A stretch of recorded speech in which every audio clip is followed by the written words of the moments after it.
everybody. You're listening to The Big Chill Podcast. This is episode 321, NFL Week 1 Picks.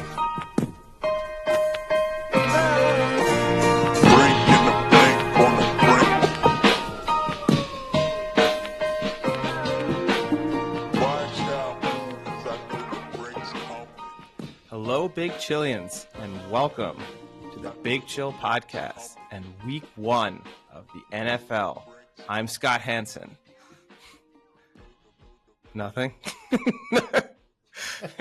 Does Sam even know who Scott Hansen is? No, he just thinks Sam just got really worried, thought he was on To Catch a Predator for a moment. I just thought I was on the wrong podcast. No. I was going to say, I wish I was Scott Hansen, but I don't know if I wish I was Scott Hansen. You can't enjoy the NFL because you just have people screaming in your ear the entire time for 8 hours. I think it would be fun. I think it'd be a cool job. Yeah. It would be high You get pressure. criticized a lot. Yeah, you do. But then you're laughing all the way to the bank. You know what I mean? Like, I'm sure he basically has to work 5 months of the year. He might do more than that. I don't know, but fundamental. And I know he'll need to research preseason, like the building the stats and the knowledge would be a year-round pursuit. But really, it's 1 day a week, 5 months a year, and you're golden. And you get to say, we have officially reached the witching hour. Yeah. The most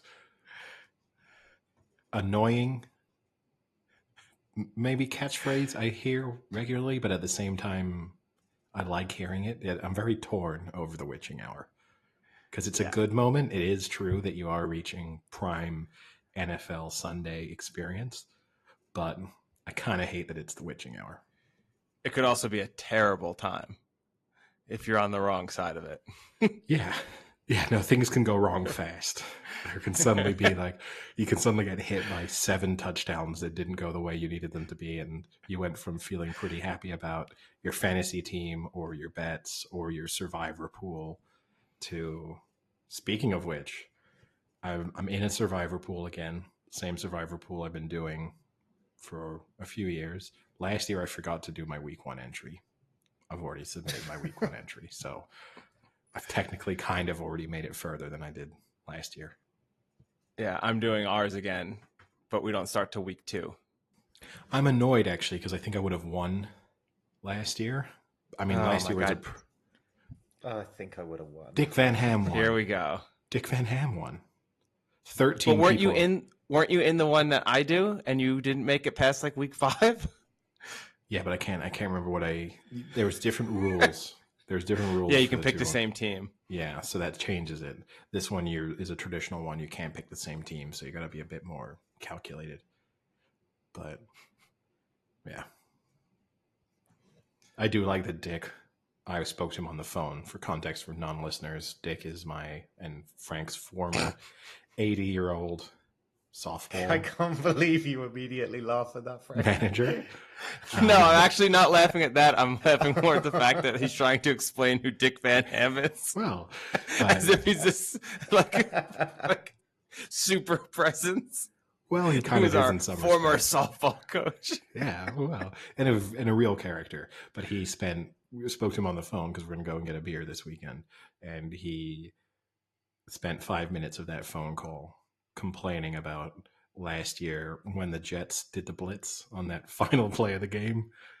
If you recall, when they were going to win only, which he said cost him $4,000 because he didn't have the Jets in the Survivor that week. He didn't go against the Jets in the Survivor that week, but almost everyone else had. So he was not happy. So, 7 months later, he was still raging about it. But before we get into our NFL Week 1 picks, some other major events going on in the world of sport. One of which is the U.S. Open in tennis, where Djokovic is chasing I don't know what they'll call it if he achieves it. He was obviously going for the Golden Grand Slam with the Olympics thrown in. He failed in that bid. Maybe the Joker Slam. Yeah, like they did with the Tiger Slam. We'll see. But yeah, trying to win all 4 majors, Grand Slams in a calendar year. So it's in a calendar year. Now, does that... Because what was Woods's? Was Woods Woods didn't do it in a calendar year. He did the thing where he like wrapped around. So he didn't win the first major consecutively. of the year. He didn't win the first Right. major of the year, and then he won the next 3, and then he won the first major the following season. So he won. Okay. So he held every major he was exactly at one point. but not in a calendar year. Got it. But yeah, So has anyone done that in tennis? Has anyone held all 4 at once? You're putting me on the spot here. I'm pretty sure the answer is no, but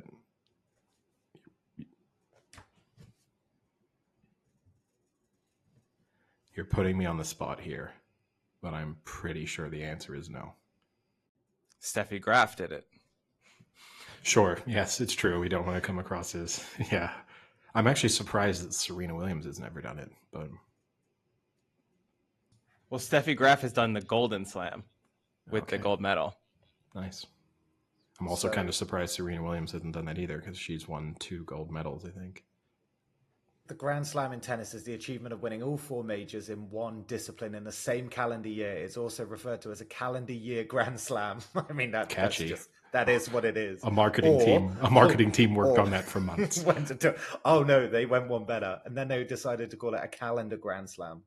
Obviously, it was too wordy before, so the marketing eggheads got together. They brought in a consulting team for that one to just tighten it up, make it more catchy. Slimmed it down. But it says Rod Laver. Is that how you say that, right? Rod Laver. From Laver has done it. Okay. He turned into an arena now. Yes, true. Yeah, he is center court at the Australian Open.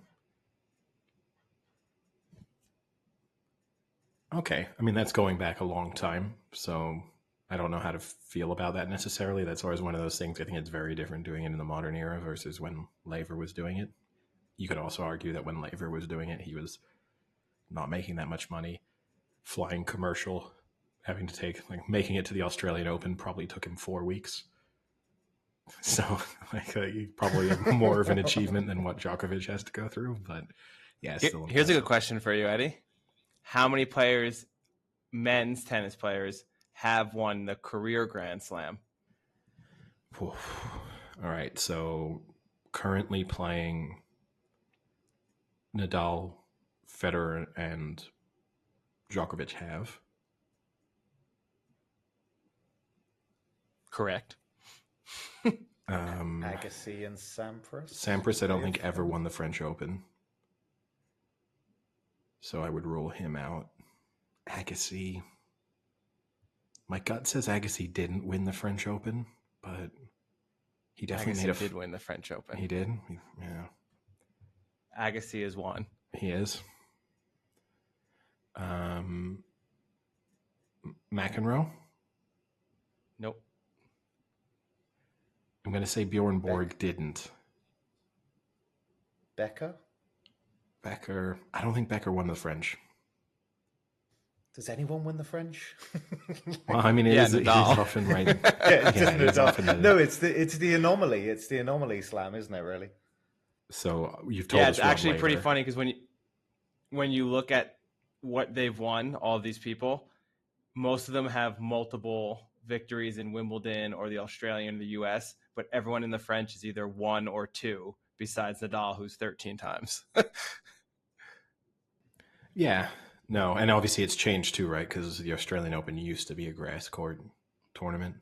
So there was a moment in time where being a grass court specialist was advantageous in 2 majors. Now being a hard court specialist is advantageous in two Grand Slams. But yeah, it would be so eight players. So we're missing Roy Emerson, Rod Laver, Fred Perry, and Don Budge. I should have got Fred Perry. I mean, if you're a successful tennis player, you get a clothing line named after you. So. Oh, is there a Lacoste professional tennis player? Yeah. So. But yeah, no, he's playing Zverev Djokovic is facing Zverev in I guess the more interesting of the two semifinals, even though, the other one, you have Medvedev, who's a previous US Open winner, playing against Auger Aliassime, who is one of the up and coming stars of tennis. So it's nice to see one of the younger generation actually delivering in a Grand Slam. But Djokovic Zverev is very much the highlight of the semis. The two talking points are obviously Djokovic playing as a player who he has actually not a great record against recently. Zverev in the head-to-head is doing fairly well for now, but also the major talking point is Zverev's sexual assault, domestic abuse allegations, and the fact that these have, I wouldn't say been swept under the rug, but definitely compared to the amount of attention that other athletes get for these kind of accusations, it's sort of a forgotten story. Every time he does well in a tournament, on social media, people bring it up, and there's a few non-tennis websites that discuss it pretty extensively. But for the most part, I think the large percentage of even avid tennis watchers are unaware of the accusations. Yeah, I would say swept under the rug because, I mean, we're a sports podcast, so I'm always consuming, sports news stories and things like that. And I had never seen this until last week, when it was kind of a small blurb in a larger story. And then I started to do some research, and there was a huge Slate article all about the accusations, and pretty much not just a one-time thing, but years worth of allegations of sexual assault, and just, I mean, really bad, to the point where I can't believe it hasn't been brought up more publicly. And because I've never seen ESPN ever mention it in anything, and I think one of the articles I read said it's only until very recently that even commentators have been mentioning it. I think they said maybe in the Wimbledon was one of the first times maybe anyone had ever really mentioned it, the English commentators, or if it wasn't Wimbledon, it was definitely English commentators. They said had mentioned it, but that the American outlets haven't really said anything with their coverage of the U.S. Open at all, which is just, it's crazy. And when you read the story, it's really disturbing. If those allegations are true, they're right. Very, very disturbing. I mean, if an NFL player had done the same, right, he would have been suspended without doubt until an investigation had been carried out. So, and that's not to blame the ATP or the International Tennis Federation, because it's a little bit of a different situation, but it is, all Zverev has done is deny it. So perhaps, to believe in the concept of someone being innocent until proven guilty, and you don't want someone to just be tarnished by accusations. But basically he came out and just said, no, nothing she said is true. And that filed a countersuit. Yes, and a cease and desist. Oh, really? Yeah. Yep. But that's what you would do, not to be cynical, but that's what you would do even if you were guilty. He knows he holds all the cards in terms of money and power in this dynamic. So it's in his interest for his brand to deny things as publicly and as categorically as possible. So it's a little bit strange. What does it mean? Like, why don't they do something? If you see my point, like you said, almost every sport would do something. Premier League, NFL, rugby, cricket, whatever it is, it would be like almost like an immediate suspension pending some sort of investigation or police findings or something like that. Like, you've got the ATP, which is the kind of association, right? There's a semi-like player representation there. They seemingly haven't done anything. The ITF are allowing him to play in tournaments. Like, I feel it's purely damaging brand just from being a constant, if you see my point, rather than you're suspended, you need to sort it. When you come back, pending guilty or innocence, it's done. It just seems weird that it lingers. And it just seems very depressing, to be honest, that they're just basically not trusting this Olga lady, right? Well, so the issue from the ATP standpoint is that they didn't actually have a domestic abuse policy in any of their rules and guidelines. So they are now they're now going to introduce some. So you'd have to assume that this is the catalyst for that, even though they won't publicly say that. But, you kind of not hard to put 2 and 2 together on this one. But it does obviously, it raises one question of, are you sort of grandfathered in to not having some of those policies apply? Also, typically you can't create a new law and punish someone for something they've previously done. So can they introduce this policy and then say this is an ongoing issue, therefore you are suspended from future events? It puts them in a difficult spot that hopefully they don't get into in the future.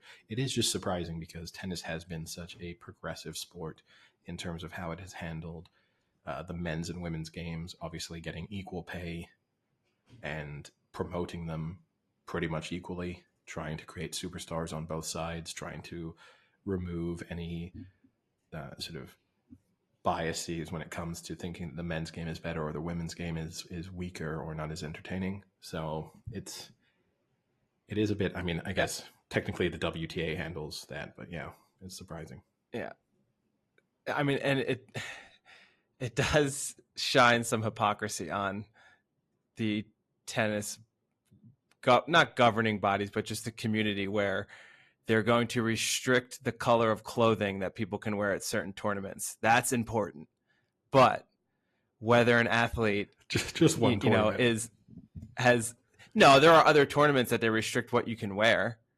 Yes, the color is pretty specific to Wimbledon, but yeah, the color is specific, but what you can wear, that is a concern. But yet having people of good moral standing and non-criminals competing just isn't as important to them. That's a little crazy to me. But the other thing I thought I had read was it's a little different than like the NFL and MLB, is that they're not salaried athletes within the organization itself. So it's a little harder to discipline them because they're not technically employees of ITF or whatever that is. The ATP. Yeah, it would be tough for them. ATP, sorry. Because then you'd have to do a blanket ban on tournaments, because obviously he qualifies for everything through ranking points. Otherwise, he could go through open qualifiers. For example, the US Open, right? It is legitimately an open qualifier. Anyone can conceivably qualify for the US Open if you can go through the qualification process. So even if you banned him somehow, removed his automatic qualification, if he was really, really dedicated, you just have Zverev playing in tiny tournaments in the early parts of the summer and then making his way to the US Open.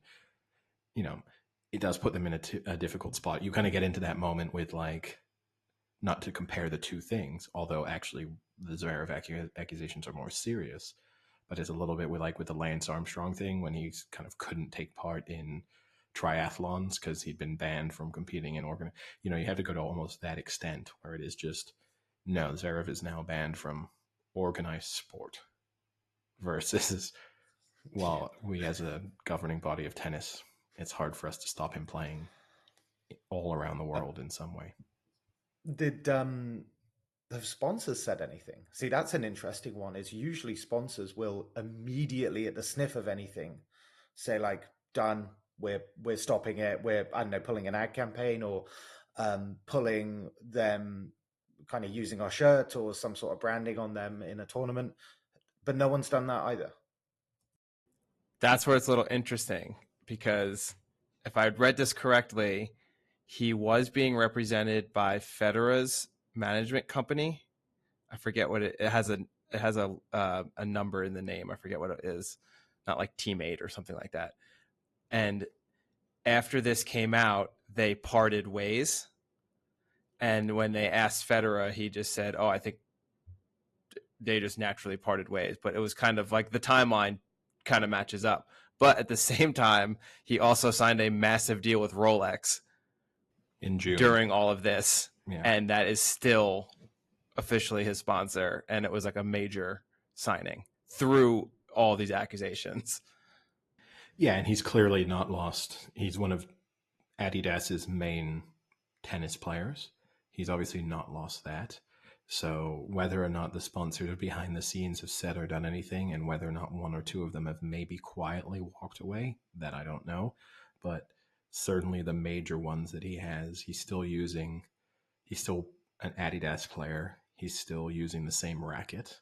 Now, he could conceivably just have lost his sponsorship there and be buying his racket, but that seems unlikely because someone else would have snapped him up.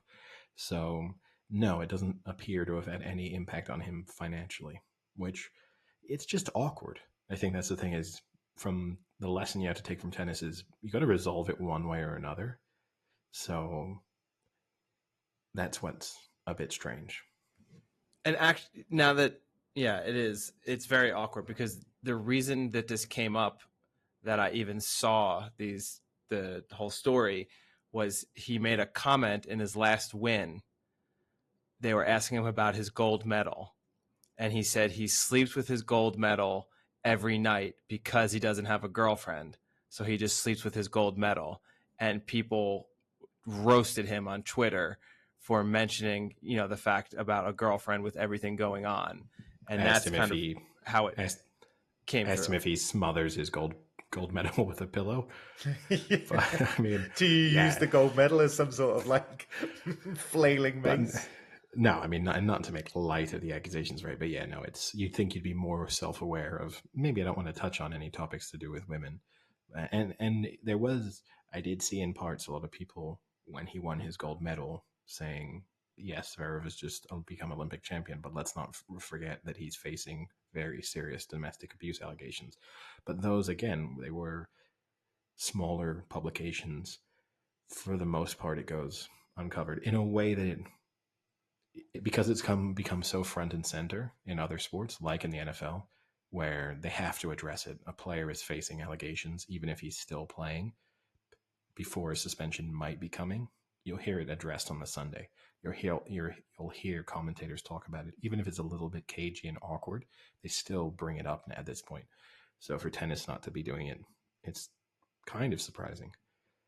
And it's also surprising that someone like, say, McEnroe, who can be so outspoken, and this isn't a criticism of him, but someone like that within tennis, they do have a few high profile commentators who are not afraid of getting involved in controversial topics. It's surprising that someone hasn't decided, yeah, my goal for this year is just to make sure no one forgets about this, and every time Zverev plays, I'm going to be bringing it up. But from one sport maybe not handling domestic abuse well, just before we switch to the NFL, where domestic abuse is a very common theme. Going? I don't know if you saw, but the big news we've discussed on previous podcasts, what will happen to the Afghan cricket team? Well, Australia are due to play a test match against Afghanistan, which would be the first time they've ever played Afghanistan in a test match in their history.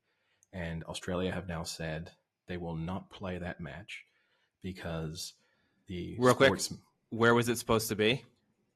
In Australia, I believe. Okay. Just outside the airport in Kabul. I think it's in Australia because it's in the build up to the Ashes. So I think it's Australia's pre-Ashes test match series. But because the Afghan sports minister, I think it was, came out and basically said the Afghan men's cricket team is guaranteed to still keep going. However, he wasn't certain that women would still be allowed to play cricket. At which point the Australian team has pulled out, saying they will not play the Afghan men's team unless the Afghan women's team is also active. Equally, the ICC, the governing body of cricket, does have a rule that the 12 full-time members of the ICC have to have both a men's and women's team. So it raises serious question marks over the future of the Afghan men's team, even ignoring the fact that them playing home test matches and their training facilities, that might be a whole mess anyway. Just from the status within the ICC, this might be a temporary end to Afghanistan's participation in international cricket. Yeah, I also saw the T20 captain step down because of the squad selection and all that kind of stuff as well. Yeah, it's a bit of a tough one. It's because also, right, they're now going to play under the Taliban flag, if I understand correctly, as well. So there's that perception that it's not going to be the Afghan flag. Does that legitimize it if you're just having the flag like flying over like the MCG or somewhere like that? Yeah, it's that's a bit of an awkward one. You're right. Yeah, that's to have that flag flying over Lords. Why not go down super well in the middle of London? Strange. So yeah, that might be. And our final non NFL topic before we switch on. Speaking of people getting into a little bit of a mess, the final subject, which I'm sure Sam has seen, but Frank, you may have not, is Gavin Williamson in the UK. I think he's the Minister for Education or the Education Minister, whatever the official title he has, but he's a member of the cabinet. Made a claimed because obviously Marcus Rashford has been heavily involved in pushing for free school lunches. It's been he's been campaigning for it now for 18 months or so. Gavin Williamson was asked if he had ever spoken to. Wait. I want to guess. Did he say he could make the penalty? No. that wouldn't be controversial. This is controversial. Okay. He was asked in an interview if he had ever spoken with Marcus Rashford, which is a logical question given the efforts that Marcus Rashford has put into basically trying to improve the British education system. He said yes, that they had had a Zoom call together, but that it had been fairly brief. He'd been impressed by his passion, but it had been fairly brief because he didn't want to hold him back from training and being the reason why he didn't train as well. Subsequently, it has been revealed that he, by his own team, fairly swiftly after this interview, that he had in fact not spoken with Marcus Rashford, but instead had a Zoom call with the England rugby player Maro Itoje. So, who has also had his own campaign, but his was more focused on getting, I think, computers to underprivileged children during the pandemic so that they weren't held back in their studies. Now, they don't look similar. They have very different backgrounds. Marcus Rashford made the joke that they certainly weren't confused because of the accent, because Itoje is a Harrow-educated, quite posh-sounding man. But obviously, the one thing they do have in common is that they are both black. It's not a great look for a government minister, and probably the end of his career. Wow, really? That you think it's that drastic? It's I mean, the only bad. thing, I guess his only defense would be if he knows nothing about sports really, and he has a ton of meetings, and someone told him that this is a sports figure who has some sort of outreach program, and he just confused one with the other. So I would agree with you if he had confused Maro Itoje with someone else, but given how high profile Marcus Rashford has been when it comes to the free school meals, it seems inconceivable that the minister, regardless of what he's done as a footballer, he should be aware of him. He should be speaking with him about the project. I mean, he topped Britain's charts last year for raising money as a percentage of his net worth. So I think he raised something like 150% of his net worth towards this particular cause. So, he should be someone they're speaking to. But also, the reason why I think it's probably the end of his career, he wasn't doing tremendously well anyway. And he's a very incompetent education secretary. The government as a whole is not doing very well, so there's going to be a cabinet reshuffle. So this just makes it very easy for him to be someone who is moved aside. And I'm sure Boris Johnson is almost pleased because it's a great reason to move someone out without someone questioning then overall government performance, because they get to point to this gaffe. So in a sense, as is usual for Boris Johnson, this is a great way of distracting people from the issues that really matter. But it's still pretty pathetic for someone in such a high-profile position. Yeah, they really shouldn't put him in the firing line. But like the care minister came out and said, like, so he got asked, is he racist or incompetent? And she said, I don't know. It's like, wow, not even defending him. It's just, the realization that it's a complete blooper. Like you've got so many people around you that can prevent it happening. It's just crazy, and it is just racist. Is he racist or incompetent? Are they mutually exclusive? Would be Yeah. first, Can you first follow-up question. But on that note, we've got the controversial topics out of the way. Should we move on to our picks for week 1 of the NFL? I thought we were going to get onto our reaction of the new Matrix trailer. I have not seen it yet. Oh, I mean, don't get me wrong. I'm not like running to go watch it. Like The Matrix was great, but it is something that is in my past. Like I didn't need to see more Matrix movies. I mean, yeah, I mean, you have crippling anxiety when it comes to selecting your next movie, so this is probably terrible news for you. It's just another one. It's another movie that you probably have to watch. Sam, did you at least watch the new Spider-Man trailer? Yes, I did watch that one. That's fine. Multiverse has arrived to Marvel, Eddie. I don't know what that really means. Oh, you do deep down. I mean, I think it means that there's... You don't want to even know what that means. Does it mean that there's other characters in the Spider-Man movie? It means that there's other Spider-Mans in the Spider-Man movie. Spider-Man? There's Spider-Mans from different timelines. I don't know. I can't honestly properly understand what that means. But... Like a parallel universe Spider-Man. Yeah. There's like infinite amount of versions. So like Tobey Maguire is showing up in this. So that's the speculation, is that they're going to bring back Tobey Maguire and James Garfield to play the Spider-Man from their timeline. Wait, the president? James Garfield. What a twist. What a plot twist. I must save the world.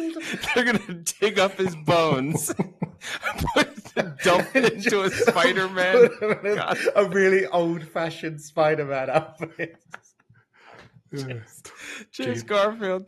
Andrew Garfield. James Garfield, 20th President of the United States. 20th Spider-Man.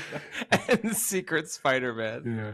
But the multiverse theory would state that there would be a version where, like, James Garfield is a Spider-Man. Sure. He could have been. It's not. But yes, they didn't show any of them in the trailer, but they do seriously hint at the different villains that were in those movies, played by the same actors in the trailer. So you'd have to assume that the Spider-Mans will also be there. Just keep this brief for me, and keep in mind, I fundamentally have zero interest. Eddie, I'm very excited for the question you're about to drop. Explain to me why it's interesting that there can be multiple Spider-Men in the same universe. Why would it be? I think it would just be neat to have like all these interactions of like Tobey Maguire Spider-Man coming into Tom Holland Spider-Man's world, and just the interaction of them would be kind of humorous. Okay. I'd also like to see Tobey Maguire replay Spider-Man now that he's about 50 years old. Yeah. I mean, yeah, mid-40s probably. I mean, look, I prefer the idea of the universe being recreated with former presidents as the superheroes. So I want to see like Abraham Lincoln as Superman, James Garfield as Spider-Man. You think Abraham Lincoln would be Superman? It's the biggest one. I think George Washington would probably get the Superman billing. George Washington is Superman. Okay. JFK is Batman. This is a obvious choice. Like, obvious choice. Why is it obvious? Because he's the suave, good-looking president. So he's the clear. He gets to play the Bruce Wayne role as president, basically, and then he's off. Whole conspiracy theory that he was assassinated because they figured out he was Batman. Roosevelt can be Iron Man.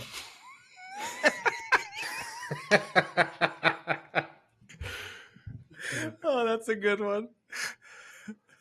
Yeah. Yeah, I mean, we could dedicate a whole He was just an early prototype of the Iron Man. suit. Oh my god. Well, it would make more sense as to why he created the suit, right? Like he's created the suit because of polio. Yeah. So That's the horriblest origin story.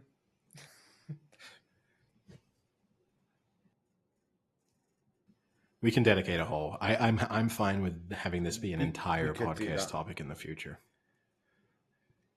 Which president would be which Superhero hero? and villain. I am now going to make the ultimate case that James Garfield should be Spider-Man. Was his wife named Mary? His wife was named Lucretia. Oh, rolls off the tongue. Also assassinated. That name's so far, most of the presidents we've suggested as being superheroes were assassinated. Lincoln, Garfield, JFK. Her middle name is Webb. Oh, wow. Oh, Frank's uncovered like a conspiracy theory style thing going on. No, okay. Wait, no. I'm completely off on that. Disregard that. That is Rutherford's wife. Okay. Middle name was Webb.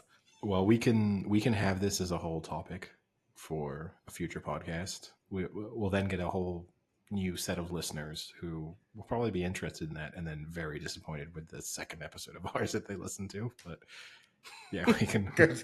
Yeah. Oh my god, they did such a good episode. Now they're talking about horse racing. Yeah. Well, also next episode then, now that you know the Matrix trailer is out, you can go watch it and tell me your feedback. Sure. Because my initial feedback is... It's interesting. People will either think it's really neat or think it's super, super corny. This is where they're... I won't say this because I can't remember this properly. But save it for next episode. There's a controversial spin that they put on the Matrix, right? It looks like it is. The sisters. Yeah. Right. Well, on that note, let's make it now. Let's take the blue pill and get into our NFL picks. Yes. Happy is back? Yeah. I am, yeah. Yeah. It changes my week.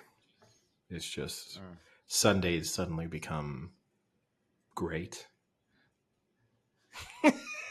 No, but you know what I mean. Like, what were they before? Sundays, yeah, they were just fucking boring. miserable. I like Sundays. Yeah. I mean, Sunday is the best day. Sunday's the best day of the week, right? The only thing that sucks about Sunday is Monday. Like that's. But then part of what's amazing about Sundays is the Monday, because the kind of dread for the following day is part of what makes the Sunday enjoyable. It's like that last feeling of freedom before the misery kicks in. But Sunday is the best day. Keep going, Eddie. This is it's interesting getting your monologue. Tell us how much you love your job, Eddie.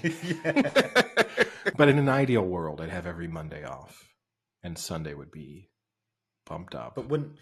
But then wouldn't Monday be the Sunday feeling? I guess because Sunday would be sport filled. It wouldn't be, because the key to the Sunday is the second day off. That's what's great about the Sunday. You hit your rhythm of not working.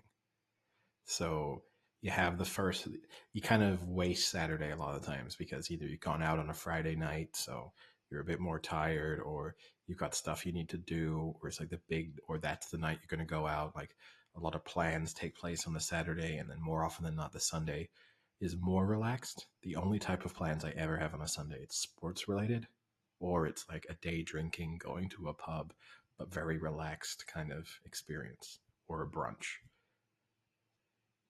Like, so Sunday would still be amazing because you would have had the 24 hours to ease into not doing anything. And then the Monday you could flip back into, I mean, I'm all in favor of the 4-day work week. We'll get there eventually in my lifetime, but trialing it in the UK at the moment. So that's at least a positive. Should we talk? Yeah, I'm very excited for sure. I mean, I'll go back to Scott Hansen. I cannot wait to put the red zone on and see the countdown where it's like 3, 2, 1, and then you have like this weird animated contraption moving like the clock around and everything. And then you see Scott Hansen's face and he says, "Welcome to 8 hours of non-commercial football," or whatever it is that he says.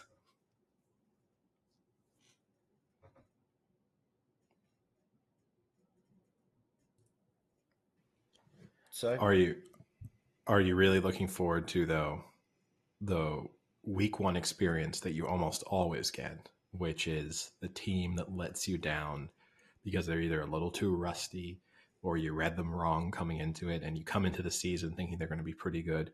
Now, in your I already case, know that game. I've already highlighted the okay, game. well, we'll save that. The issue. I was going to save it. The difference is with Frank. I mean, and this is for anyone out there. If you're making picks in anything or you're betting or whatever, one of the keys to being successful over the NFL season is ditching those preseason sort of feelings you had as quickly as possible. Is, oh, I thought the Texans were going to be good, and by week 2 you need to know I was wrong. Let's get off this bandwagon.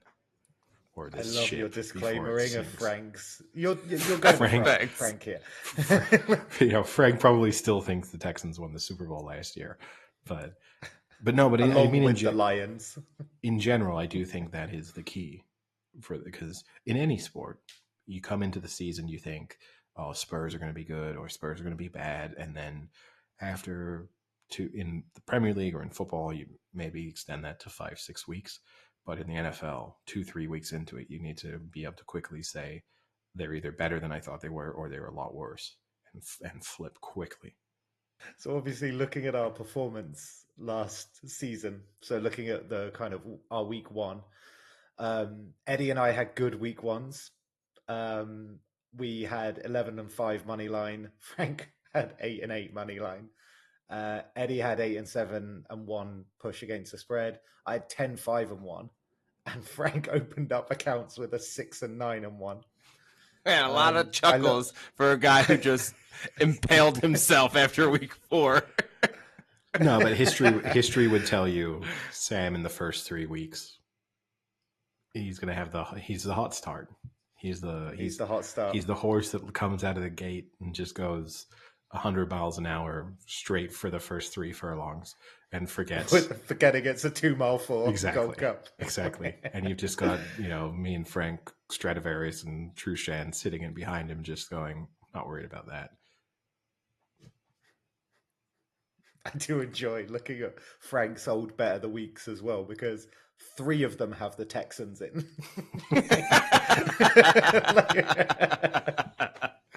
That is pretty good. The poor Houston Texans, they have been decimated since I bet on them. The biggest ever Duke Curse victims. Yeah, big time. They're definitely up there.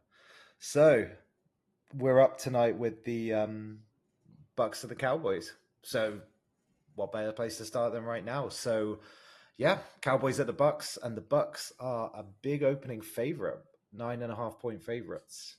What do you think? Let's go to Frank. So, yeah, the Bucks, they've got all 22 starters from last season. We did talk about this during our preview, and that team tormented the hell out of Patrick Mahomes in the Super Bowl. You have Dak Prescott coming off of one of the most horrific injuries ever to his leg, now potentially going to face this defense, and there is a good chance that he is going to get beat around. So in that Super Bowl, Mahomes was sacked twice and hit 9 times in that game. If Dak Prescott is hit 9 times in week 1 in his first week back, that is not going to be good. And Zach Martin is gone. So their right guard, their all-pro right guard is not playing. That's not good. I did look at some stats for Tom Brady. He has played in 4 NFL kickoff games, and he's 3-1 in those games. So when Tom Brady is opening the NFL season, he's pretty good. But I guess the caveat to that is Tom Brady playing any game is pretty good because his record is close to that anyway. So money line, I'm taking the Bucks. I expect them to win. 9.5 is a lot of points. You're getting into double-digit points for a Cowboys team that is still a good team with talented players. At 9.5, I think I would take the Cowboys to make a late cover. Maybe they're down 14 and score a late touchdown with 30 seconds left to make it 7, and then, don't get the onside kick or something like that. Yeah, I mean, I pretty much agree with you. Like, the Bucks obviously returning all their starters, they're all kind of the same quality. They're just 1 year older, right? But the thing is, like, this Cowboys team before Dak's injury were posting up some serious yardage, so we know they can score. And they've only kind of lost one or two people. They got a few people back as well. So I don't know. I think Dak's going to come back and he'll want to make a big impression. Like you say, the pass rush though is the biggest problem here for the Cowboys. They could easily just get blown away here score wise. But 9.5's too much. Week 1, game 1. What, to be looking at nearly 10 points? Nah. So same as you, Frank. I've got the Bucks, but I've got the Cowboys covering. Classic mistake. Classic week 1 opening game division. mistake. To me, this is that game where almost always, you've got the reigning Super Bowl champion playing. Often they try and pick a pretty good, interesting, tough matchup. And a lot of times you come into it and you talk yourself into, I don't know, maybe this team's going to be good. Maybe it's a lot of points. Anytime it's a touchdown or more, which it often is, you get worried. You shouldn't be worried. You should know that, look, you got Dak Prescott returning from injury against one of the most terrifying pass rushes in the NFL. How conservative do they need to be with him? Last thing they want is week 1, him snapping another ankle. So he needs to get back up to speed. This is not the team you want to get back up to speed against. You're going to have Tom Brady fired up, wanting to make an impression on Thursday Night Football, knowing he gets a 10-day rest right after it. I think the Bucks will win. I think they'll cover the spread easily. Now, this will probably be dropped post-game. So Eddie will either sound really, really good after this, and now people are going to be really interested into his Sunday picks, or they're going to say, this guy was totally fucking wrong. Yeah, no, it's true. You can hear the podcast, you can hear it changing and like Eddie dubbing over. Like he's like, you get those Dak Prescott, and you just hear him dubbing over his voice to correct the point. Yeah, totally. I think totally the Cowboys will win this game. I cannot think of a worse matchup for Tom Brady than playing against this terrifying Cowboys defense. No, I mean, yes, look, this will definitely come out before this game starts because the game kicks off in 45 minutes and I don't know if we're going to be barely have been done recording. So, yes, it is true. You're listening to this and you're either now thinking Frank and Sam are geniuses, or I'm a genius, or the Cowboys have won and you think we're all idiots. But, that would surprise me, I have to admit. I have not selected the Buccaneers as my survivor pick because of the fact that we have to use them. You can only use the team once, and this seems like a waste. But I'll tell you when we get to the team I have selected. But yeah, it's not the Buccaneers. All right, so we've already got division. So next game is the Cardinals at the Titans, and the Titans are 3-point favorites at the moment. So, I mean, I'll go first. Like, I think of this one as like a good old kind of shootout. It's like an early season shootout. I think it'll be high scoring. The Titans were already like 4th highest scorers in the NFL last season. They've now added Julio Jones. Like, I think the Cardinals are good. They'll keep up with the Titans, but I just think the Titans will just keep scoring and just keep scoring at a bit of a faster rate. So I've got the Titans winning this one and covering. Yeah, it pains me to say, but I'm with you on this. I think Tennessee was ranked 4th in the NFL in scoring last season, and they've added Julio Jones now, so it's only going to get better. The Cards defense, they've got young linebackers, cornerback not so much. They lost Patrick Peterson, who was at the back end of his career to begin with, and he was their star in the secondary, so that is very worrisome. They took Malcolm Butler and then he just retired on them. So that didn't really help the situation very much. But yeah, it will be interesting, like you said, to see the progression of that Cardinals offense. And it might be a shootout and it might be a fun game to watch. But I think the Titans will win. I think the Titans. What was the spread again? 2? 3 field goal. Yeah. Classic Frank. I'll take the Titans. Trying to suggest a 1 point lower on the spread. Oh, it's 3. No, I was kidding. I'll go Titans. Yeah, I pretty much agree. Look, I don't think there was a team that I had a worse read on last year than the Cardinals. In that, I think every week I tried to pick them to win, they would lose, and every time I thought they were going to get blown out, they would win. Their defense is their big issue. You know that the offense can, when it clicks, it works well, but sometimes their defense just looks like it shouldn't even be competing in the NFL. I don't know. With Cliff Kingsbury still there, I don't have a lot more confidence in them. The Titans are pretty reliable, very efficient.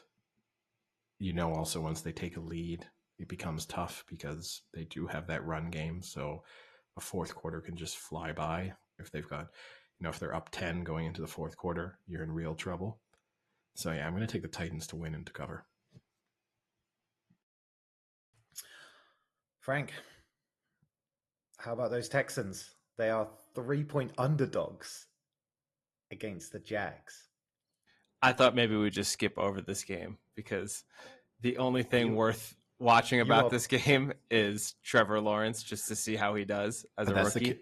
Frank, that's last year I used to select worst game of the week, the game I was not going to spend a second watching. This is that game. I agree with you. However, because it's Trevor Lawrence's debut, you're going to have to, I don't mean have to watch it, and you should watch it, but on Red Zone, you're going to see his first completion. You're going to see his first incompletion. You're going to see the first time he gets sacked, first down, first touchdown, whatever, like a first turnover. You're going to see all of his first. It's going to be really annoying because it's a game that is just not interesting at all. Yeah. No, I agree. The two facts here that can maybe sway your decision a little bit. Last year, Houston's defense ranked 30th in yards allowed, and they've now lost J.J. Watt. Not that he was always there anyway, often injured. But so Houston has a very terrible defense. But the Texans did beat the Jags both times last season. So keep that in mind. As terrible as the Texans were, they still beat the Jags. However, I'm going to go with Trevor Lawrence doing what Peyton Manning could not do and win his first game as a starter. And I will go the Jags to win, the Jags to cover. He's already abandoned them.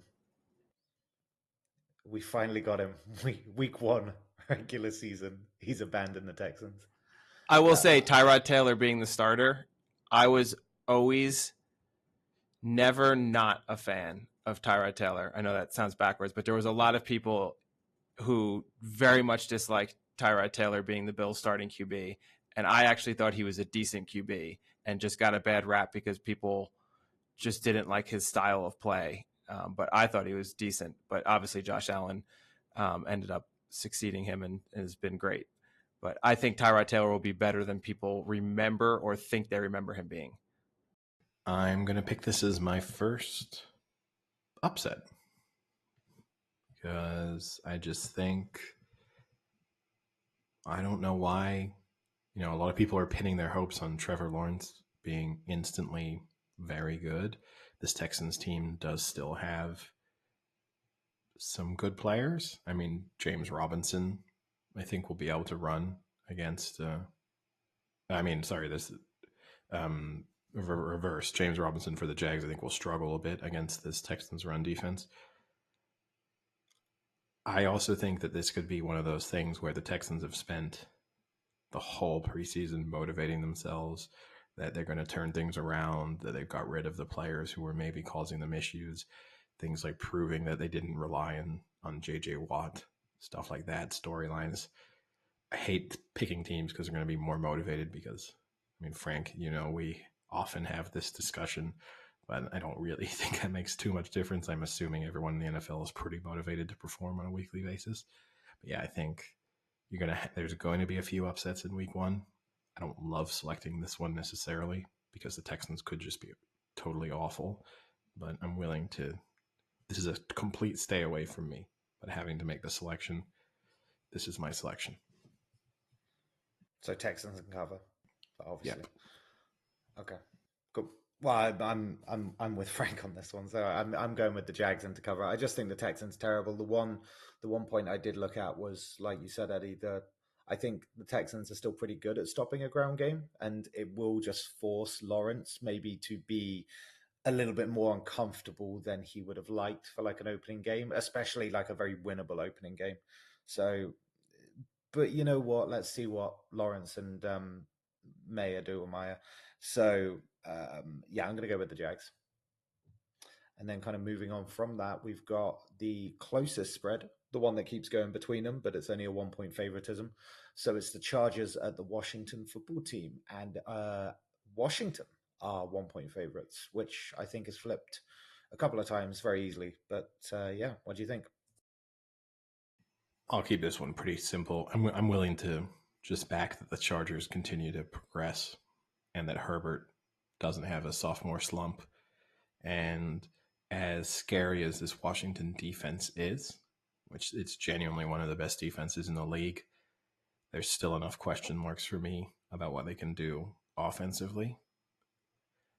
Who knows? Is this a Fitzmagic week one masterclass where suddenly on red zone you're getting told that Washington are up like 45-14 and he's throwing 70-yard bombs? Maybe. Again, I'd stay away from this one, but I'm going to trust that the Chargers are more progressive and have maybe fewer question marks. Yeah. So similar logic. I just fell on a different side of the coin. So, it's interesting, more expectation on Herbert. I know they got a new green coach as well.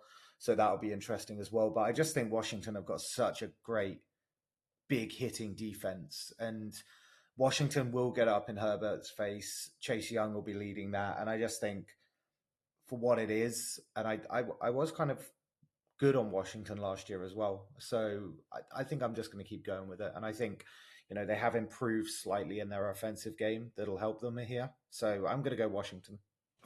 So one of my stats was 5 of Washington's 7 wins last year were in the underdog role. But now I guess I can take away that stat as they're currently the favorites. You have the offensive rookie of the year versus the defensive rookie of the year, and Herbert versus Chase Young, which is a pretty cool matchup. For me, this is one of those games that I think Washington will win, but by week 17, or actually I guess 18 now, I will think that the Chargers are the better team.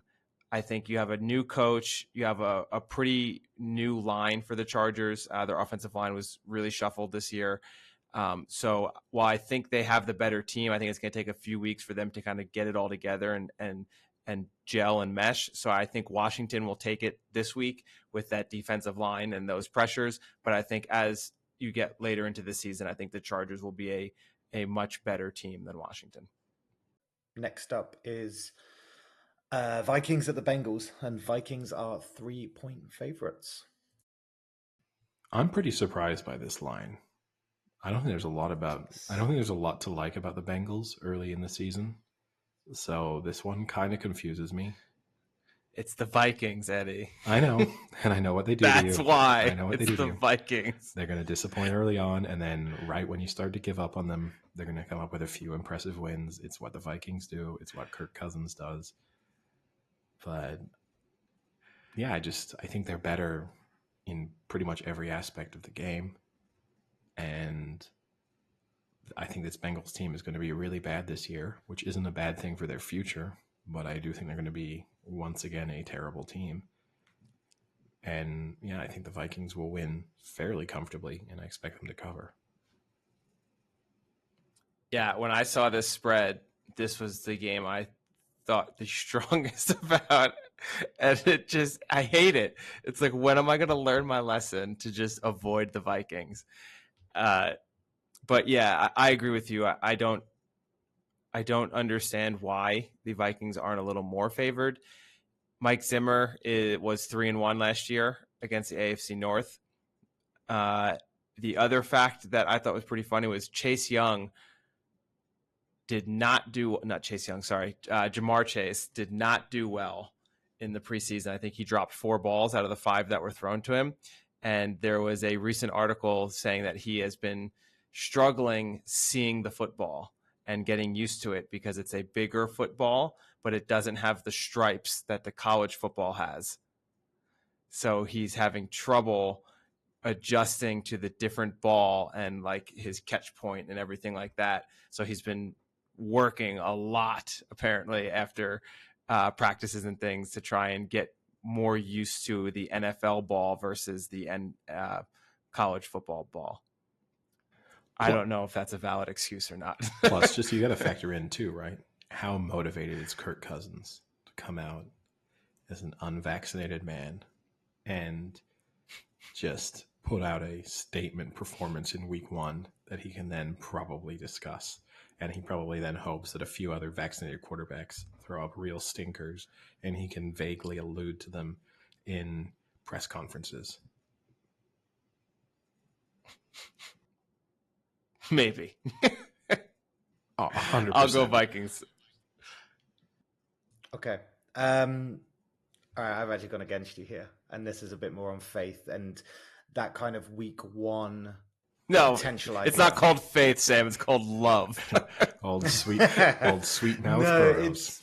Sweet lips himself. Look, it was one of those things when I looked at the line and I found it a little odd, but then the more I kind of looked into it, the more I actually thought if the Bengals are going to do something early on, might not be the worst part of it. So like, look, the Vikings have a pretty leaky secondary, and I think with Burrows back, that's going to be a good thing to have. I think Mixon is going to have a good year running, and the Vikings have a pretty poor run defense. They were torn apart last year. So I just feel like where the Bengals could do some damage, the Vikings don't have the counter for it as much. So look, I read the stuff about Chase as well and the fact that he had a pretty bad preseason, but I'm going to go for it. Yeah, this is my upset. So I'm going for the Bengals. Fair enough.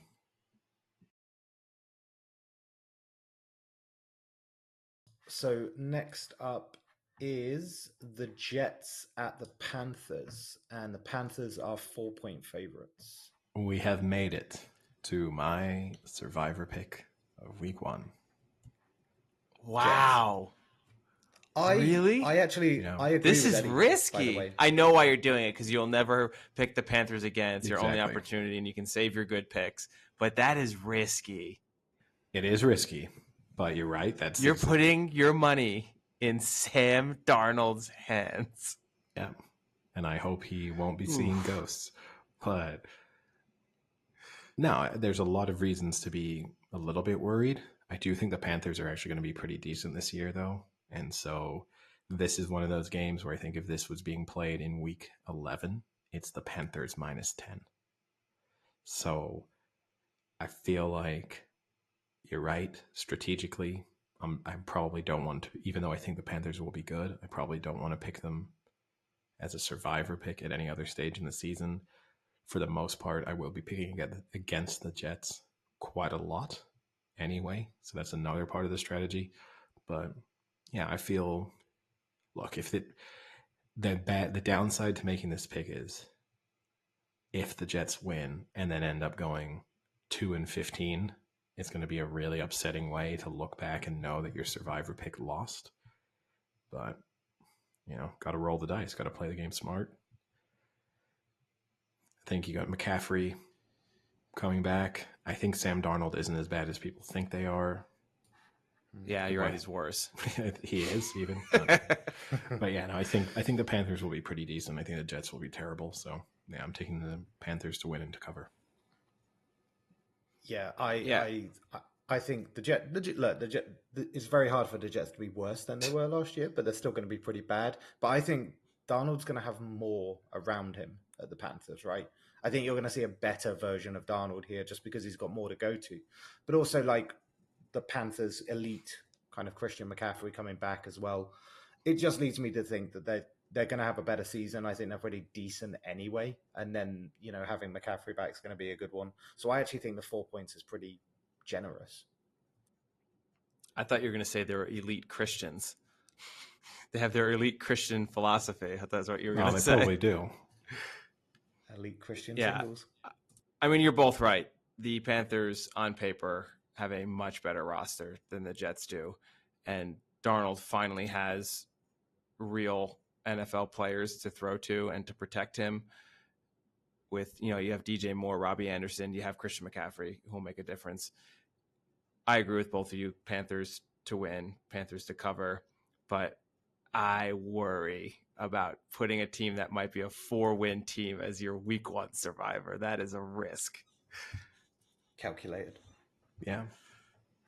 But I will also say this. My real concern with Sam Darnold, I think he is better than he showed with the Jets. And I think there were moments in his career with the Jets where he did look quite good. My one fear is you got to be pretty mentally strong, because he'll know now that he can try and separate the two parts and say, well, that was because I was in a really bad situation with bad coaching, bad weak weapons around me, a bad team overall, just wasn't good. No one would have succeeded then.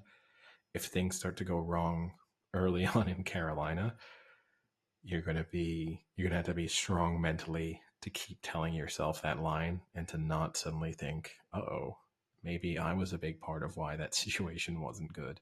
That's my one concern. But I think he'll be all right.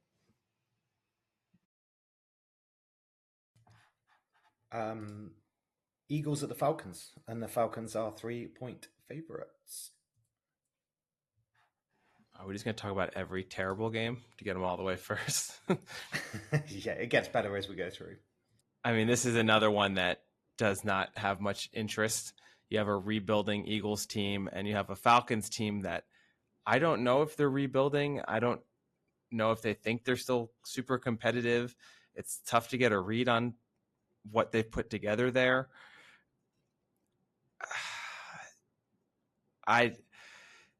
What's the spread? 3. Falcons are favored. Yeah. The Falcons are favored. I'll go with the upset on this one. This is a game that I will avoid at all costs, but I think the Eagles could upset the Falcons just because the Falcons just don't excite me at all. So I'll take the Eagles to win and the Eagles to cover, obviously.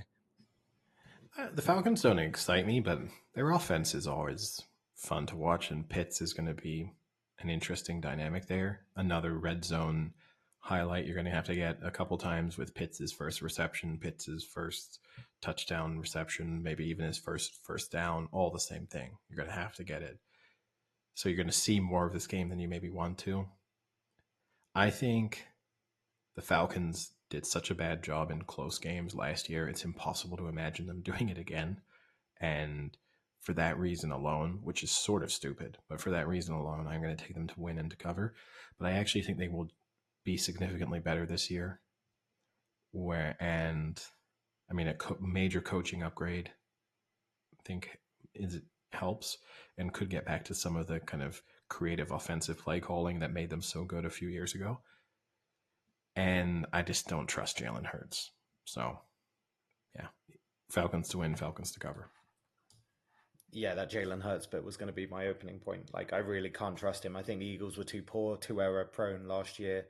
And the thing is, we all had a bit of a laugh and a chuckle at the Falcons' kind of misfortunes at throwing away games in some of the most incredible scenarios. But Pitts, but they've got some pretty good young receivers. They've got Ridley as well. So, losing Julio Jones I don't think it's that bad for them. I think they're a pretty good passing team, the Falcons, and I don't think they'll be that terrible this year. So, yeah, I think this is a good opener for them, to be honest. I think they'll win and cover. So, going straight on to the Steelers at the Bills. And the Bills are 6.5-point favorites. I mean, we know who Frank's going to pick, right? That's for sure. He's picking the Bills. He's picking the Bills to cover. He thinks the Steelers are garbage all the time. Doesn't mean if they're undefeated, even if they're 40 points up in the Super Bowl, he would say the Steelers are garbage. I am going to pick the Bills. I'm going to pick the Bills to cover. My concern with the Bills is their defense, which I think is significantly overrated. because they live off having had a good defense a couple of years ago, and people have just cemented that into their memories. And so when they think of the Bills, they think of a good defense. I think the Steelers will be good. They're well coached. They'll figure out how to do things well. Their run game will probably be better now this year. This game worries me a little bit. It's a stay away for me, but I think the Bills will win. I think there's a good chance that in the third quarter, I'm questioning why I stayed away. But I think the Bills will win and cover. But I do classify this as one of those week one games I want to watch. I don't want to be involved in any way. This isn't a stay away. This is a pile on. And that's why I want to stay away. Yeah. Steelers lost 4 out of their last 5 games last year, finally cementing them as the garbage team I knew they were.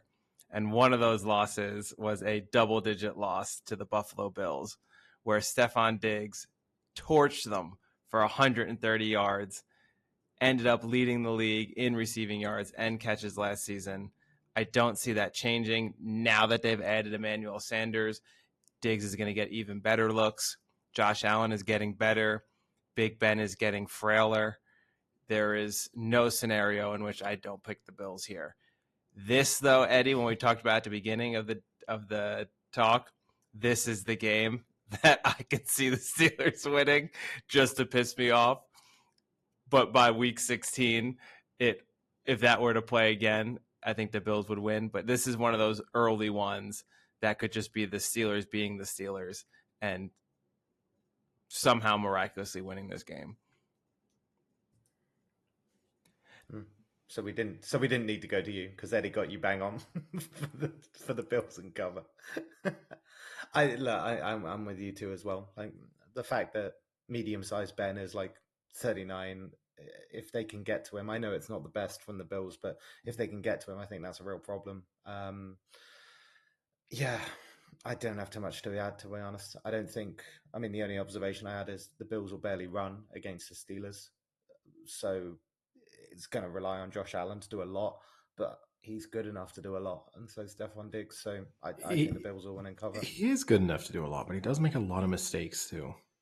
And I don't know.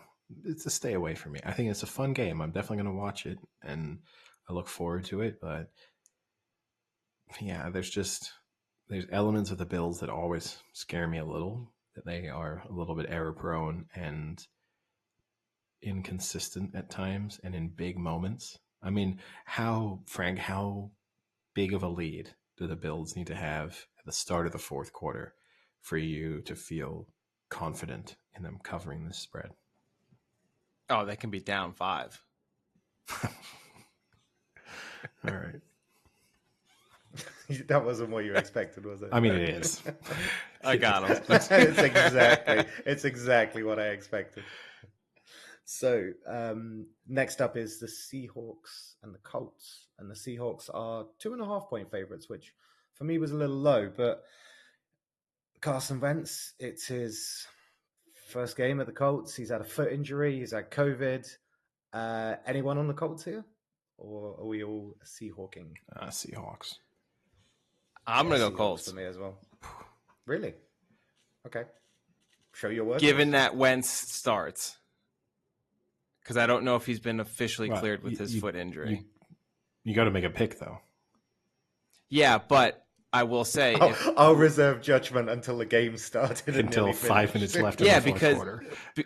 Because the other factor is if Wentz doesn't start, the spread is going to be drastically different. Well, we need to discuss this, actually, because with this season, with the COVID regulations, there is a good chance we make our selections on a Thursday and something drastic happens between Thursday and Sunday, and there are major shifts in the line. We need to But the people listening won't hear this until probably Saturday. Maybe not, but there could be a Sunday morning shift, right? Like there could be a week where Mahomes gets ruled out on a Saturday from playing on a Sunday, so the Chiefs go from being 6-point favorites to 6-point underdogs or something, like something insane. Well, then we toss the game. Well, you could say like there's a limit. You could say if the line moves more than 5 from when we started. I just think you're shit out of luck. Personally, I mean, it's like saying if I place a bet on a Thursday and then there's an injury or a surprising team selection, and calling up your bookmaker and Well, saying, I don't think you're shit out of luck because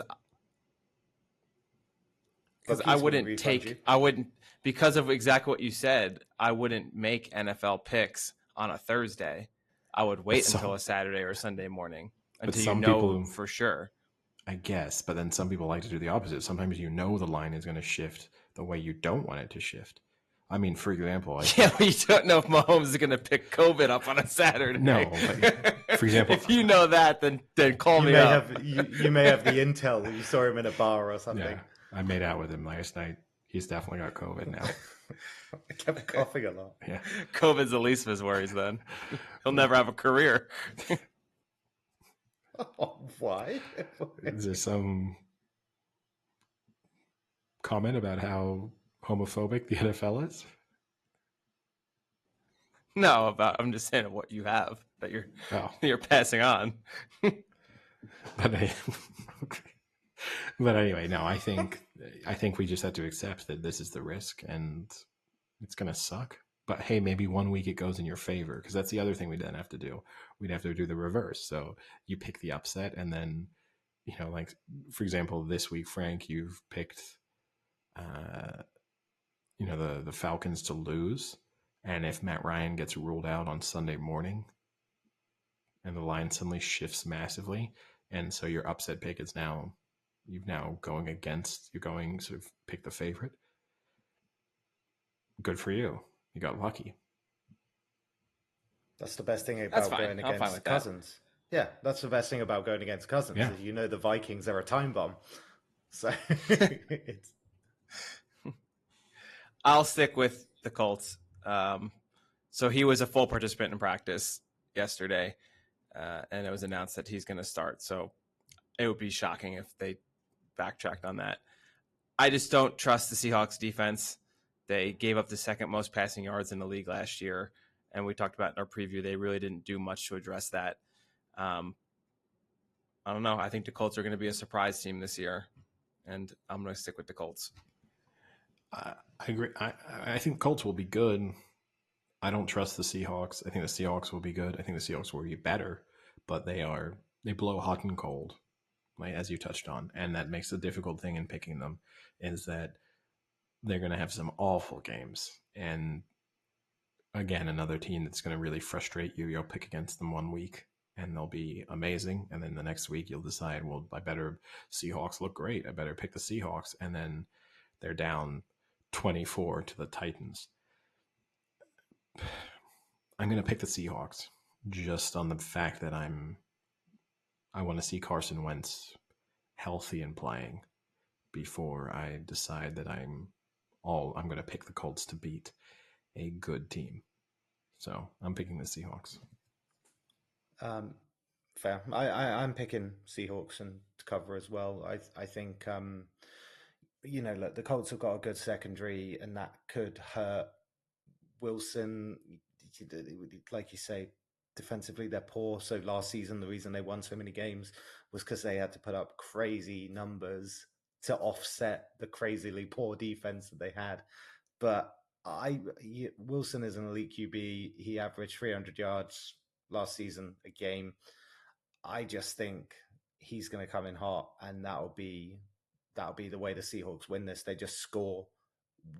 They just outscore them, which is the most obvious thing to say, but I think that's exactly what will happen. They will just keep scoring, and they'll just score more than them, simply put. So deep analysis. I know Sam's picking the team that will thorough. Score more points to win the game. Crazy. Yes, not only that, but outscore as well. Wow.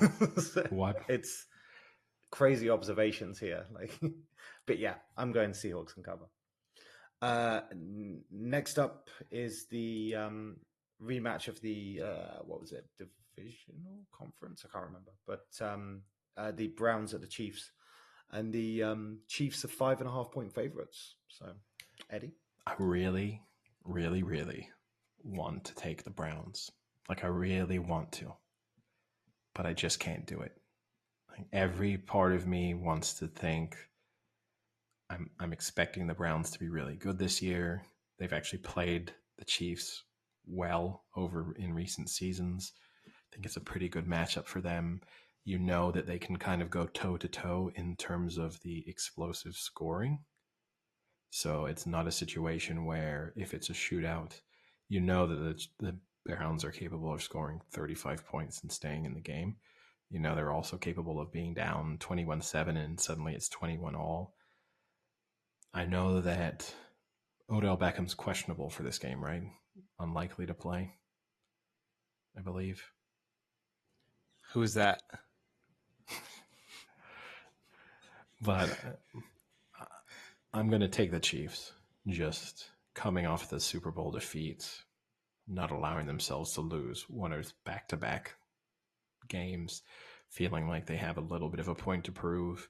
They get to be that team with the chip on the shoulder. They get to be that team pointing at the fact that people are doubting them for different reasons. So I'd love to pick the Browns. I may regret not picking the Browns in this one, but I'm going to take the Chiefs to win and to cover. It's the Chiefs were so frustrating last year, weren't they? In terms of like they went into every game favorites, of course they did, but not covering spreads, even low spreads. You know, these ones they were still notoriously bad at keeping it kind of tight, even though they were dominating. And I think the good thing, the thing I like about the Browns in this one is they're just going to keep it really simple against the Chiefs, and they're just going to run the ball a lot.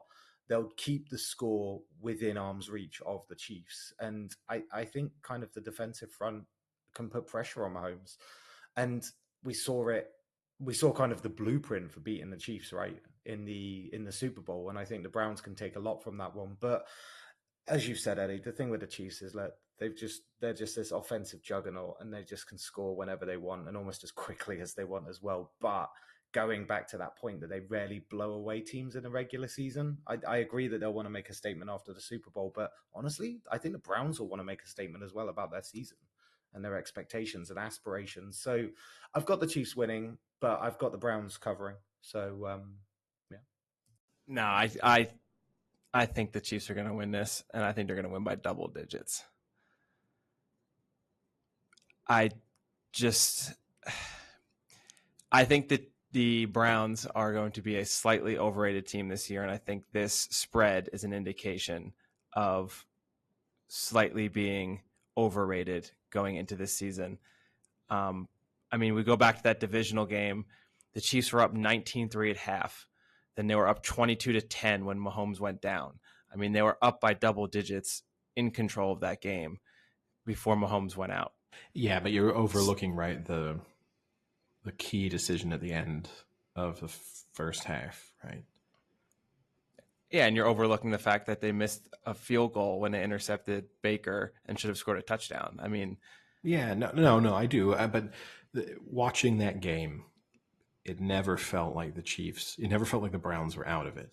You can say what the scores were at different moments, but the eye test, it felt like the Browns. The eye test to me felt like the Chiefs were still the superior team, right? I mean, the Browns were never out of it, but that's different than when you watch the Bucs play the Chiefs and being out of it versus can easily win this game. But I think they're different. I think they're all related, because I think a big part of what led to the Chiefs' Super Bowl disaster was that they had some of their confidence knocked out of them.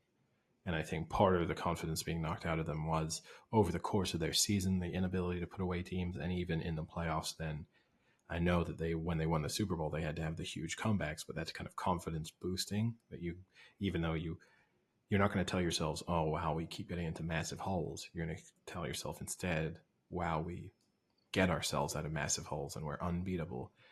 Whereas they always looked kind of beatable last year, including in that Browns game. Look, I think I picked them to win the Super Bowl this year. I think they'll be good. I think they'll win and cover this, but I don't think the Browns will be. I mean, I think that's another good point you bring up too, is this year going into this season, a lot of that we couldn't put teams away last year will be on the top of their priority list to make sure that doesn't happen again. And this could be a great start for them to do that and go up a score and then just continue to full throttle and put a team away like the Browns. Mahomes 17-4 at home, never lost to an AFC North opponent. Don't see it happen in week 1. Now, does Tyreek Hill throw up the deuces? Or does Odell Beckham get a deuce dropped on him? All right, moving on. Eddie, you set me up so perfect. I thought I was going to have to avoid a week 1 joke, but you gave it to me. Move on to the next game then, Sam. No, we'll keep talking about this. All right. Well, Eddie, you can kick us off with this one. You've got the 49ers at the Lions, and the 49ers are 7.5-point favorites. I'm taking the Niners to win, Niners to cover. I'll keep it pretty short. I mean, they're healthy. That's nice for them. They'll be at least healthy for this week, or at least for some of this game. I think you're going to see Shanahan has now. The thing is, they're not going to use a lot of the new plays and tricks and schemes that they might have up their sleeve against the Lions, but the Lions are bad. I don't think the Lions are going to win many games this season anyway, but I think you'll see a little bit of swagger from the Niners this week. I'll be interested to see how many snaps Trey Lance gets, because he'll definitely come in for a few, I would think. But yeah, I mean, like, the new rules work very well for the Niners in terms of the inability to block the tight ends outside of the once they get outside the tight ends block. I think I think the Niners will win by double digits. Niners win, Niners cover. Niners Nation. Niners Nation, very positive, very confident. Yeah, I was going to actually ask, as the only talking point to hear is, do you even put Trey Lance in this week, considering has that finger injury, right? And he's been pretty limited at practice. Do you even bother risking it with a team like the Lions? I mean, I might even just sit him all of week 1, save your packages for when it matters, and not give teams any advance notice for some of the trick plays you might run, because I can see them just steamrolling through the Lions. One of the best things I saw was someone posted, Jared Goff, he is familiar with that Niners defense that could give them an edge, but he's 3-6 against them. So it's not like familiar doesn't mean you're good. It doesn't mean it's an advantage. Yeah. Plus a new defensive coordinator anyway. So defense is probably going to look a little bit different. True. Even if some of the same schemes and approach will remain the same, you're going to have a slight difference in terms of how the play calling. But yeah, no, I do like when people talk about the familiarity as an advantage when you have been consistently beaten. But yeah, again, this is quick for me. You've all said the points, right? The Niners are better. They've got less injuries. They're a better team. Lions are actually probably going to be worse than they were last year, and without Stafford now as well. So I think that's probably the most comfortable win of them all. But fingers crossed for a bit of a curse there. Actually, no fingers crossed for a curse there. I think this will be a comfortable one for them. Next up is the Broncos at the Giants, and the Broncos are 3 points favorites. So, Frank, how's Barkley and Jones going to do in this one? I think they're going to win. I am never sold on the Broncos. I know that they've moved on from Drew Lock and they've gone to Bridgewater. Bridgewater is an okay quarterback. He's kind of reminds me a little bit of an Alex Smith game managing type. He doesn't make many mistakes, but the Giants had a really good defense last year, so I think they'll stop them from scoring a good amount of points. And the Giants' offense on paper looks great. Their offensive line in reality looks atrocious. So I think that's the big matchup in this game is, can the Broncos defense, which classically has been a notorious blitzing, getting to the pass defense, can they be successful against the Giants and get to Daniel Jones and have him cause turnovers? I think in spite of that, the Giants can outscore the Broncos in like a 20-17 win. Low, not very high scoring, not very exciting, but I think with Barkley back, Galladay back, and Daniel Jones slightly improving, I picked the Giants to win. Yeah, I mean, when I looked at Bridgewater coming in, it's like I think he's fairly solid at the Panthers, and I think it's a really good middling QB for the Broncos. Like they're going to have Von Miller back as well, so it'll probably apply more heat on Jones. But it is one of those games where like having Barkley back could completely sway it, and I really wouldn't be surprised if I saw the Giants win this for all the reasons, for most of the reasons Frank said. But I just think the Broncos, like one of the massive issues they had last year was the amount of errors, that they were just so error prone with their offense. Like the amount of forced errors they just, sorry, unforced errors that they kind of just, it was just weird to look at.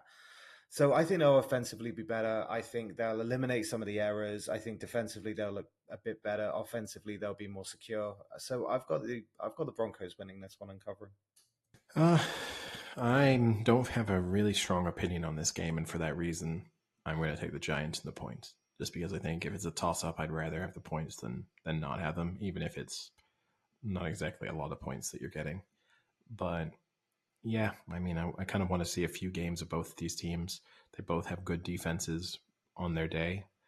They both make a lot of mistakes offensively. Maybe Terry Bridgewater fixes that for the Broncos. Maybe Daniel Jones makes a step forward. Maybe Saquon Barkley being back means that he makes fewer mistakes, takes a little bit of the pressure off of him. But I think anything could happen in this game. Literally, you could tell me any score basically on Monday from what happened. Broncos by 20, Giants by 20. It wouldn't stun me. But because of that, I'll just play it safe and take a few points and hope for the best. Arguably game of the week with the Packers at the Saints, and the Packers are 4-point favorites. This game worries me a little bit. Like I'm sometimes not sure preseason why people expect the Packers to be quite as good as they do, because over the course of the season they have some great performances, but they get found out against top quality opposition. So I don't know why they'll be that much better this year than they have been in recent seasons, which is still good, but it's not great. The Saints, there's every reason to think that they will be worse. They've lost Drew Brees, obviously.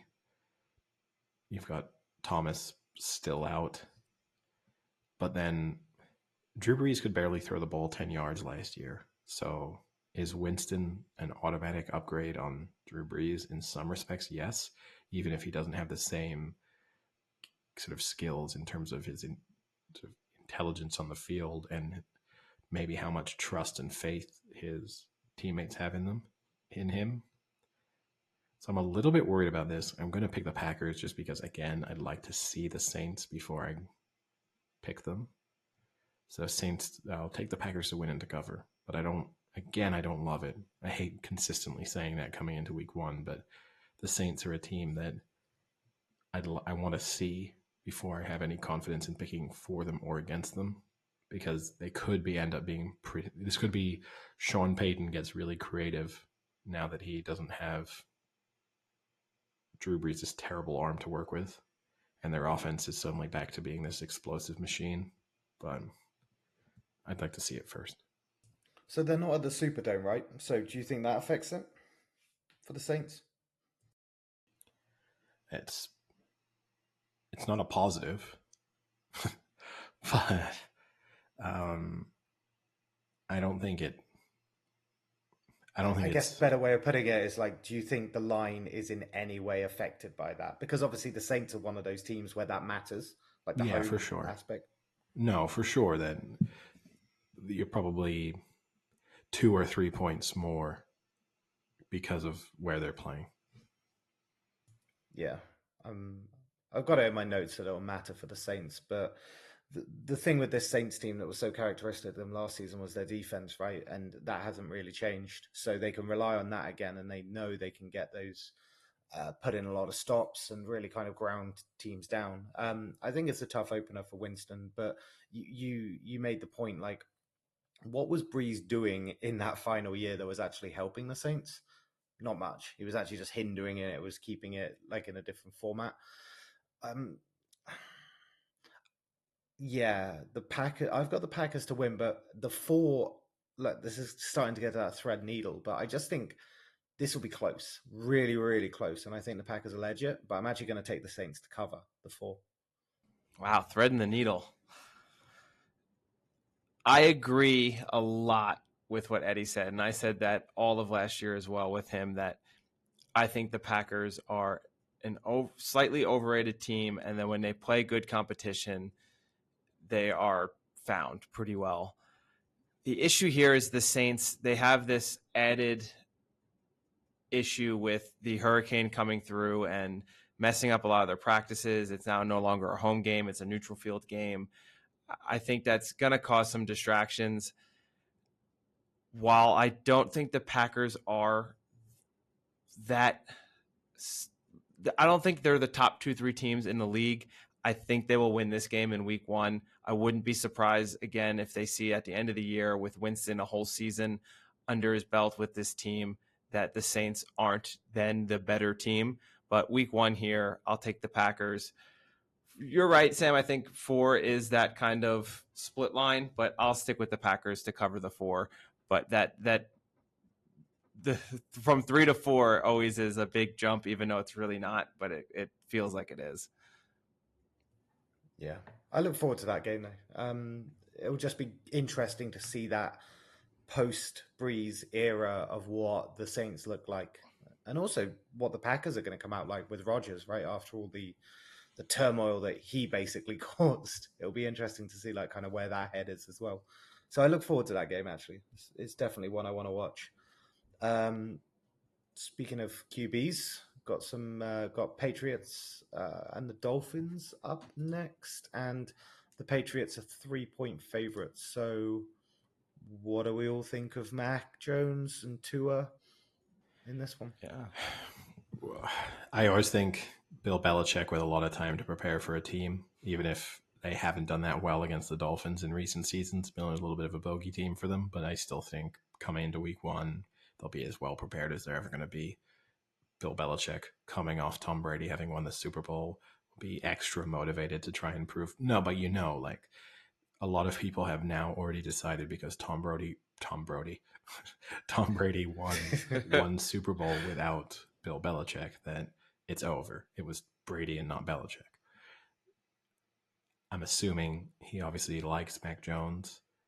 That's the question here, right? It's going to be someone making their first start in the NFL. So how is he going to handle that? How is he going to be up to speed straight away? But they have a good running game that kind of shut down towards the back end of the season. Their defense should be even better this year because they've had players who were missing last season who've come back. They spent a lot in the offseason on free agents. I think you have to expect that the Patriots will take a step forward. The Dolphins could be good, but a lot of question marks over Tua. So I'm going to pick the Patriots to win and to cover. Yeah. For me, I want to see, so obviously this is Tua versus Mac, and it's the Alabama successor versus predecessor. And I was wondering how many times that's happened in a matchup before, but I didn't want to take the time to look into that. With Alabama or Ohio State quarterbacks, it probably happens 4 times a year. But but see, that's what you think, but I bet you it probably happens less than that. Anyway, I'm with you. I don't know. This is another fact I think that people always throw around, but I've never seen the actual statistics for it. But you have Bill Belichick with a long time to prepare against a young QB. And that is like the Bill Belichick tagline, give him time against a rookie or an inexperienced QB, and he is going to make it a nightmare for them. And I don't go against it because I believe it's true, and I'm going to go and believe it's true this time, and I will take the Patriots to win, even though I think Tua at this stage is probably the better QB than Mac Jones. But there's something about Belichick being able to prepare and make it very difficult for a young QB to survive in that pocket and to make accurate throws. So I'll go the Pats to win and cover. Yeah, I agree with you both. I think the Patriots had like a lot of unfortunate things happen to them last season in terms of like injuries and the COVID. They lost probably some of the more kind of integral players to their team who opted out with the COVID scenario. But you know what? They've got a good enough pass rush to give Tua problems. They've got a good enough running game with Damian Harris, which is going to help Mac Jones because I just think it will take some of the pressure away, knowing that you can always resort to that run game. Um, it kind of interested me that the Patriots picked off like 18 throws last season, so they're good in the secondary as well. And I just think everything the Dolphins could do, the Patriots have a good counter for. So I'm interested by the Patriots this year. I think they will be better for sure. I'm kind of really interested to see how they look and how they line up. So yeah, I'm taking the Patriots to cover as well. To kind of answer your question, Frank, and these are combining two different stats, but basically under Belichick, Patriots have won 75% of their games after a bye. That's not including opening games of the season, but it's probably around a similar stat. Now, they probably have won basically 75% of their games under Bill Belichick the whole time. They and then again, and he's 13-0 against rookie quarterbacks. Now, obviously, Tua is not a rookie, but um, Still relatively inexperienced second year. yeah. But although Tua became the first, 13-1, because Tua became the first rookie to beat the Patriots last year when the Dolphins beat them. So It's a great stat. So 2 games left. You got the Bears at the Rams, and the Rams are 7.5 point favorites. And then you've got the Ravens at the Raiders, and the Ravens are 4.5 point favorites. Are you asking us to So like do a double here? Is that Double. what, are you yeah, trying to yeah. like speed It's us a out? combined spread. Nah, we'll just start with the Bears Rams. So like I said, Rams 7.5 point favorites. For me, this is a really easy one. Like this is a bad matchup for the Bears. Like you've got that Rams defensive unit and the Bears offensive line. I think everything about it is bad. I think LA are going to get to Dalton a lot. It's going to be a pretty bad day for him. I think it'll be an easy day for the Rams. So I'm taking the Rams to win and to cover. Yeah, I'll make it short. I can't pick the Rams to make the Super Bowl and not be confident that they're going to win week 1 against a mediocre Bears team. So I'll take the Rams to win and to cover. yeah, same. For all the same reasons. Big question marks over the Bears at quarterback. Their offensive line looked horrific in preseason. I mean, Justin Fields nearly got killed on a play. So, um, yeah, I think again the Rams will be better in every aspect of the game. So yeah, Rams win, Rams cover. Okay. And Ravens Raiders. So 4.5 points in favor of the Ravens. What do we think? It It's worries tough. me a little bit because the Raiders have these weird results. They're not a very good team, but every once in a while they play pretty well. And it would also be very Gruden of them to like win the opening game on Monday Night Football, and everyone comes out raving about how he's actually doing a much better job than people give him credit for, and how the Raiders could put together a really good season, and then they end up being 8-9. But it worries me. Obviously, the Ravens, their running back situation is not good, but they can kind of just They replace don't that have by any. they kind of don't need one though, right? No, They have a that's the running thing. back Yeah. playing quarterback, so they don't really need an additional running back. Yeah, I think the Ravens will win and cover. I think the Raiders front five will have an easier time against the Ravens because they don't have running backs. They just have things that can run at them. But like But just to touch on that before you say though, I'm always skeptical of there are system running backs. There are systems in which running backs succeed. And the reality is when you have Lamar Jackson as a threat to run constantly, and they just run these schemes where it looks like Lamar is going to keep it and instead it gets handed off to someone, there are moments where it doesn't really matter how good of a running back you are. You're going to pick up 10 yards just because as a defense, their first focus is shutting down Lamar. So I'm not overly concerned that they don't have Dobbins and that it's a major downgrade from a running back perspective, because I just think whoever's their sort of starting running back is going to pick up some yards. Yeah, it's going to be going through Jackson. I think the interesting thing for the Ravens this season, right, is we all know that they were so they were so unwilling to go to the passing game last year. They were last in the NFL for the passing yards. It's just not going to happen this year. I really can't see a world where that stat kind of repeats. Like, I feel like Jackson is going to go more in the air.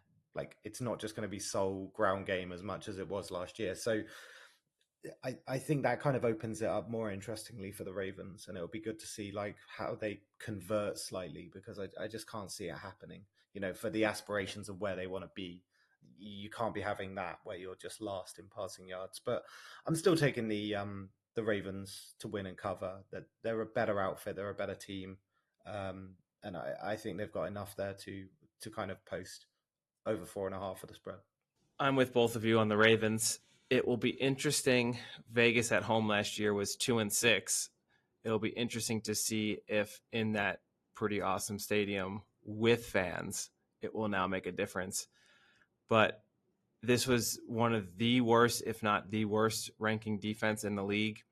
They've now got a new defensive coordinator, and they signed, oh boy, I'm going to get caught up here, Yannick Ngakoue. I think that's pretty close.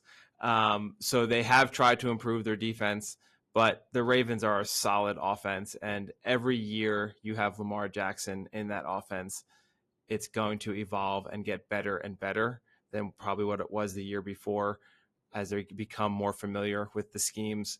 So I will take the Ravens to win and the Ravens to cover. You're right about the stadium, by the way. It is incredible. Well, like, what's that thing? It looks like a massive like Olympic flame in it or something.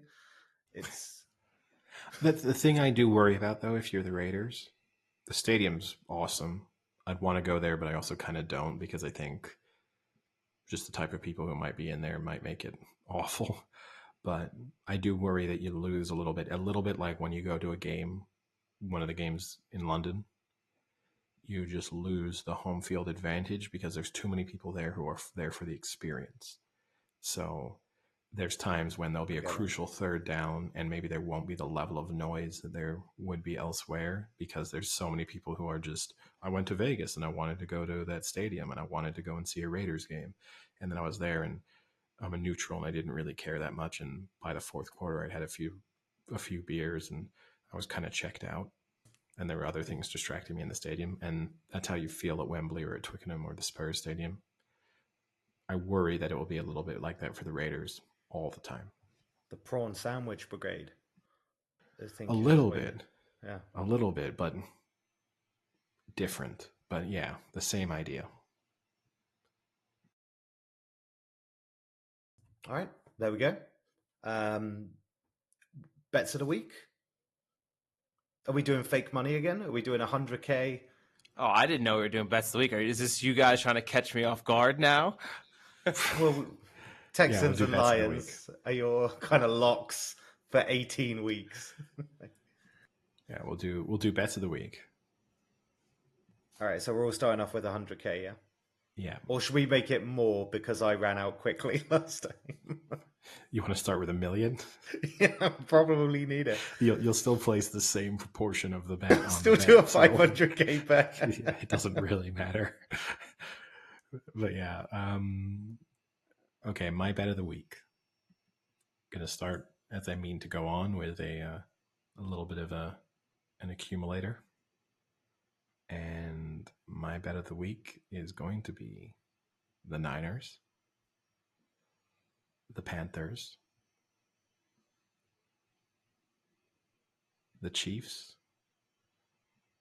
and the Rams in a fourfold that pays 2.33.